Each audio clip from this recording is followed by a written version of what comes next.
You have a partnership now with the MLS New York City Soccer Club. Tell me about that. Yeah, I think it's it's a great opportunity for the club and the organisation. New York City's obviously just recently into the MLS and kind of gone, had 2 years at it. So I think there's a lot of valuable lessons for us to learn from, their induction into the league, if you like. I think opportunities is probably the best word for it, because opportunities at so many different levels. At the playing level, at the front office level, and at the coaching level, technical level, just to share ideas, and we'll see where the relationship leads. But everything's been very positive from Claudio Reyna and Patrick Vieira. Have been very welcoming, and we look to establishing a strong relationship and. See what benefits it has for San Antonio FC as well as New York City. Can we expect any type of a duel where you guys will get together and practice? Because I don't know if the distance prohibits that at all. Well, the distance is a long way, and I'd like to think the weather in San Antonio is a little bit better than New York right now. But I think I went to Jacksonville, say last week, to spend time with the technical staff of New York City and watch them train. And whenever you watch other coaches work, you learn and get new ideas. And I think you use those ideas to your benefit, and hopefully we can help San Antonio FC improve on the field. And I think it's just a great opportunity, and just to get to know their technical staff as well. You have a great opportunity being a part of Spurs Sports and Entertainment.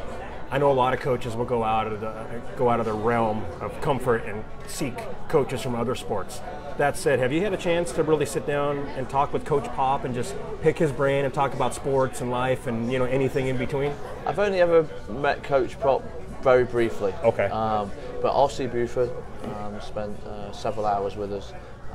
Several hours with some of the assistant coaches as well, Andy Thompson and Nick Evans, and it's just you come out inspired when you sit with RC.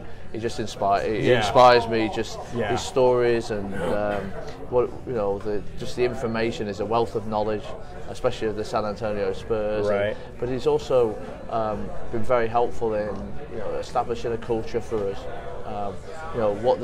What the do's and don'ts, if you like, were when Pop and RC were putting the rosters together, and that's been very, very informative and very, very helpful. And we're grateful that he has taken the time to do that with us. Okay.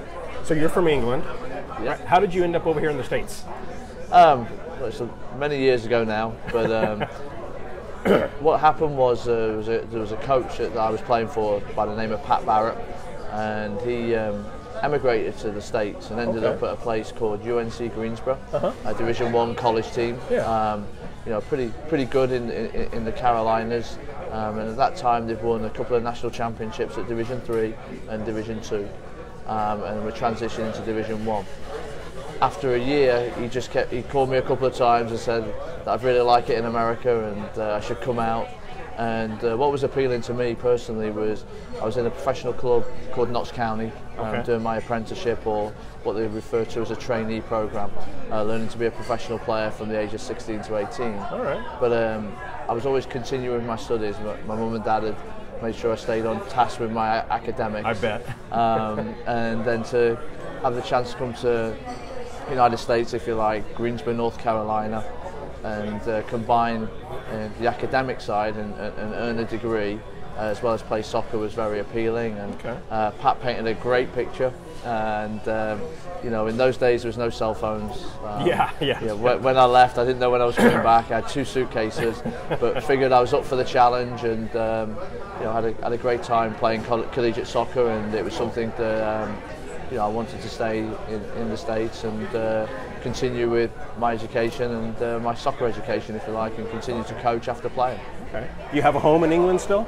My parents still live there. Okay. A lot of cousins, a lot of family over there that still stay in touch and follow San Antonio at all hours of the day. Oh, right on. But mainly my mum and dad, and we get they come to the States fortunately more times than we.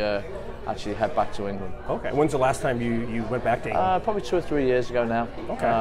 Myself and my son Caleb went over. Mine was part business, part family time, and Caleb we got to go to a couple of games in the Premier League, which was a lot of fun. All right. Do you have brothers, sisters? Yeah, my brother actually followed me a couple of years later, Adrian. He's now working in Atlanta. Okay. In the business world, as he refers to it, but he's so he has a real job. He has a real job, yeah. But he's very supportive. Always been really supportive of what we've been doing here and within my career, which means a lot. And he came over and played at UNC Wilmington, by the beach. Okay. And he had 4 collegiate years, played a couple of years professionally, and did a little bit of coaching, but then decided it was probably time to grow up and get a real job. All right, all right. As a head coach, do you have any, I don't know, superstitions, or anything like you do on a game day every single time? Yes. I'm very superstitious, especially when we win. It's got to be the same routine again. But a lot of my routine, I get up early and I like to go for a run.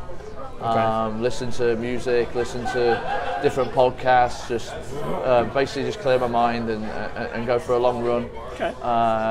I've been to some of the parks in and around San Antonio where I'll go for a little jog on a Saturday morning. When we're on the road, the same thing. Get up and maybe explore the city a little bit, but just go for a run. Yeah.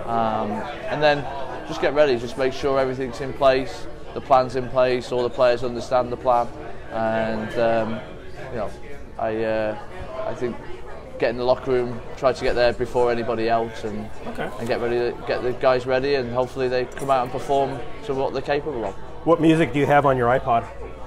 Oh, a mix. Absolute, all sorts of different music. So a lot of British bands. Okay. Like Oasis or like Coldplay, but mainly. Just music that you can know the words to and sing along with here and there. So give you, makes you smile. Music that makes you smile. You have a song or a type of genre on there that might surprise people that you haven't on there? I don't know, hard rock or rap or country, or anything like that?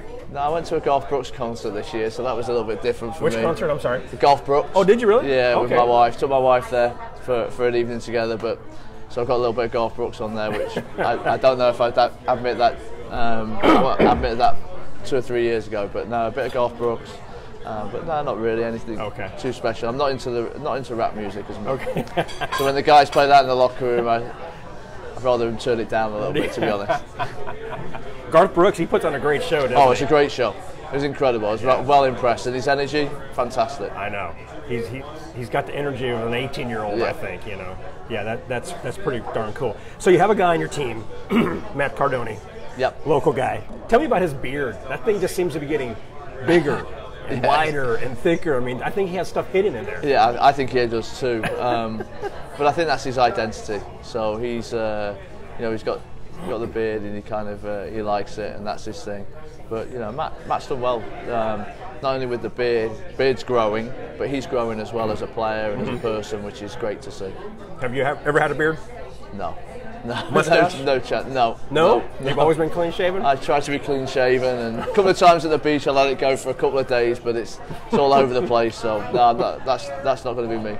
Is that a you thing, or is that your wife being like, I want your face to be smooth? No. It's probably a me thing. I don't know what she'd say though. She probably wanted it to be smooth too. That's awesome. Excuse me.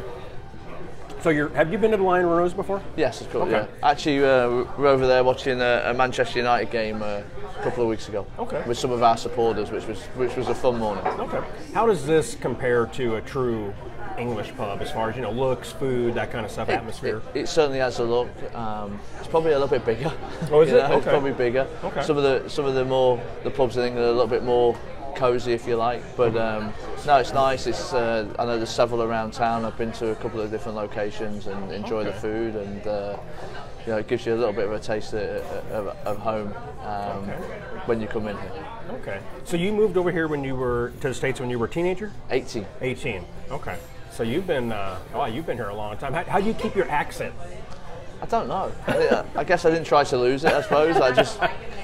When I first came over, it was a lot stronger. Okay. And I always remember a time when I went home the first Christmas, and I hear my brother and dad in the kitchen. They're like, "Are you going to tell him, or am I going to tell him?" And they thought I sounded American. And really? And I think that probably makes me conscious of it. I don't slow down my accent too much, so Okay. they were laughing and making fun of me. So that may be the reason why, but just it's your accent, you just don't lose it, I guess. Yeah. Do you get the typical? Because I see it all the time. Americans coming up, dude, I love your accent. Just talk to me. I love the way you sound. Do you Sometimes, get that? I mean, obviously when you first came over, especially in the early '90s, a lot more of that. Now it's funny, and just you occasionally get asked that question and say a few words, but not as much now.